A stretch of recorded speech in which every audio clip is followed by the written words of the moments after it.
ગબ્બર ઠાકોરને નાક બહાર મૂકી દીધા છે, એમને કંઈક ડીજે કર્યું હતું એમાં. તો જ્યારે ઠાકોર સમાજનું સંમેલન હતું સેક્ટર 11માં, ત્યારે પણ હું ડીજેમાં કદી ગાતો નહીં. કમલેશભાઈ તમને ખબર છે, અશોકભાઈ તમને ખબર છે, રોહિતભાઈ તમને ખબર છે.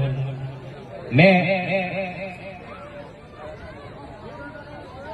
એક વિનંતી કરી હતી જ્ઞાનીબેનને. તો જ્ઞાનીબેન એવું કહેતા કે ભાઈ મેં બંધારણ નહીં ઘડ્યું, પણ બોલ્યા તો તમે ને પેલા આગળ તો તમે આવ્યા હતા ને, તમે બોલ્યા હતા ને. તો બનાસકાંઠાના ઠાકોર સમાજના જે આગેવાનોએ બધું બંધારણ કર્યું છે, બરાબર છે, બંધારણ કર્યું.